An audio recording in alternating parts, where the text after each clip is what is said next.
மாதம் நாங்கள் 2000 வேலைக்கு போகிறோம் சார். அந்த 2000 நாங்கள் பில்லு கட்டிட்டா அப்போ நாங்கள் எப்படி சாப்பிட்றது, எங்கள் பிள்ளைங்க எப்படி சாப்பிட்றது, நாங்கள் எப்படி குடும்பம் பண்ணுறது, அப்படியே டபுள் பேங்காக கரண்ட் பில் ஏறிச்சுன்னா நாங்கள் எப்படி பழைக்கிறது சொல்லுங்கள். நாங்கள் 2000 மாதம் வேலை செய்கிறோம். அந்த 2000 கரண்ட் பில்லு கட்டால் நாங்கள் எப்படி சாப்பிட்றது? நாங்கள் குடிக்கிற ஆம்பளைங்களை வச்சுன்னு உக்காந்துக்கிறோம் வீட்டில். நாங்கள் எப்படி சாப்பிட்றது சார் சொல்லுங்கள். போன மாதம் வெறும் 750 ரூபா வந்துச்சு. இந்த மாதம் 1900 வருது. எப்படி வரும்? ஒரே ஒரு மோட்ரு வருது, ஒரு பிரிட்ஜுக்கு எங்கள் வீட்டில் வந்து பாருங்கள். நாங்கள் வேறு என்ன இப்போ வச்சு யூஸ் பண்ணுறோமா? எல்லாம் வேலைக்கு போகிறவங்க யாருமே வீட்டில் இல்லை. இதில் நாங்கள் எப்படி சார் கரண்ட் பில்லு கட்ட முடியும் சொல்லுங்கள். நாங்கள் ஒரே மட்டும் அதே பில்லு வந்து இவ்வளோன்னு வந்துருக்குது, ஒன்றுமே தெரிய மாட்டுது வேறு. மாதம் நான் 20,000 30,000 சம்பாதிக்கிறோமா? நாங்கள் பில்லு கட்ட முடியும்? நாங்களே ஒரு வீட்டில் போய் சட்டிக்கு வந்தாலும் சரி சார் காசு மாதம் 2000. தண்ணி பில்ல ஏற்றிட்டாங்க. தண்ணி வர மாட்டேங்குது. கேட்டா 7 சின்னமா திறந்து விட்டாங்க. அப்புறம் தண்ணி வரல, தண்ணியே வரல. எப்படி நாங்க பழகிறது? ஒண்ணுமே பேச முடியல சார். யாரு? எங்க பேர் கலைசெல்வி. ஏற்கனவே எவ்வளவு கட்டுறீங்க, இப்போ எவ்வளவு கட்டுறீங்க? வர மாசம் அதிகமா வந்து நேத்தாங்க இவ்வளோன்னு கிடையாது. மாசம் வந்துனே இருக்குது. ஒவ்வொரு மாசம் அதிகம் வருது, ஒவ்வொரு மாசம் கம்மியா வருதுங்க. நகைகளை வச்சு கூட நாங்க அடமானம் வச்சு கட்டின்னு வரோம்.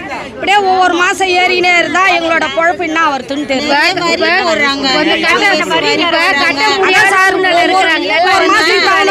மாசம் அதிகம் வருது, ஒரு மாசம் கம்மியா வருது. எப்படி நம்ம சொல்றது? நம்ம மாதம் பில்லு ஏறின்னு வருதுங்க. ஊறப்பட்ட வரி போடுறாங்க.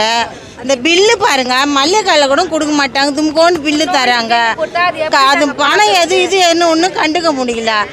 முன்னா மீட்டரே பார்க்க மாட்டார், சொன்னால் கூட மதிக்க மாட்டார். அவர் வந்துட்டா எங்களுக்கு இங்கே கொடுக்கறது அங்கே வருதுன்றாரு. இந்த மாதம் 2000 பில்லு வருதுங்க. மிஷின் ஓடல, எதுவும் ஓடல, வெறும் ஃப்ரிட்ஜு தான் ஓடுது. வீட்டில் ஆளே இல்லை, ஒரே ஆள் தாங்கிறோம். 600 700 வந்ததுல இந்த மாதம் 2000 வருது. போன மாதம் 1800 வந்தது. இப்போ வந்து பில்லு கட்டும் போது என்ன சொல்கிறாங்கன்னா, நீங்கள் அந்த பில்லு கட்டும் போது இவ்வளோ பில்லு இருக்குது, இவ்வளோ வந்து ஏன் இவ்வளோ அதிகமாக வருதுன்னு கேட்கும் போது என்னன்றாங்க, நீங்கள் வந்து சரியாக கட்ட மாட்டீங்க, கட்டனால சேர்த்து வருது பில்லு. டைம் வந்து ஒரு நாள் தவறுனா அது சேர்த்து நீங்க கட்ட வேண்டியதா வரும் அப்படின்னு சொல்றாங்க. ஒரு நாள் அதுக்கு வட்டி கட்டும் போது நாங்க ஒண்ணு கேட்கும் போது டீட்டெயில் சொல்ல மாட்டாங்க. படிக்காதவங்க என்ன செய்வாங்க? படிக்காதவங்க வந்து விவரமா இவ்வளவு காசு இவ்வளவு கட்டணும், நீங்க இந்த மாசம் கட்டல தவறு பண்ணிட்டீங்க, ஒரு நாள் நீங்க கட்டலன்னா அது சேர்த்து வரும் தான் அப்படின்னு சொல்றாங்க சார். இல்லாதவங்க நாங்கள் என்ன சார் பண்ண முடியும்? அவங்கவுங்க வேலைக்கு போகிறாங்க, வீட்டு வேலை செய்கிறாங்க, கம்பெனி வேலை செய்கிறாங்க. ஒன்றும் இல்லை, ஒரு பேஷண்ட்டு பார்க்குறதுக்கு நைட்டில் பேஷண்ட்டு கண்ணு முடிச்சுட்டு வந்து வீட்டில் ரெஸ்ட் எடுக்க முடியல, அவங்களே டக்குனு கரண்ட் நிறுத்திடுறாங்க.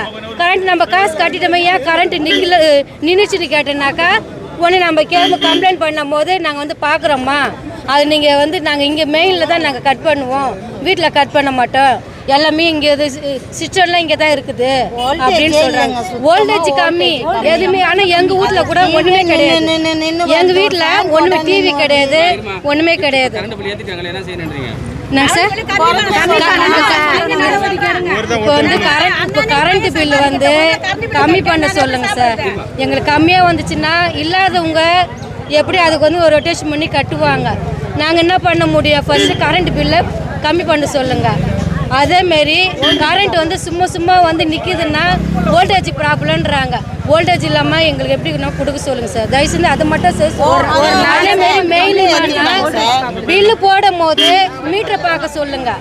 மீட்ரு பார்க்காம ஆள் இருந்தாலும் இல்லா பட்டாலும் மீட்டர் பார்க்க மாட்டாங்க. தண்ணி வர மாட்டேன்னு தண்ணிக்கு வரி போடுறாங்க. என் பேர் பொம்மி சார்.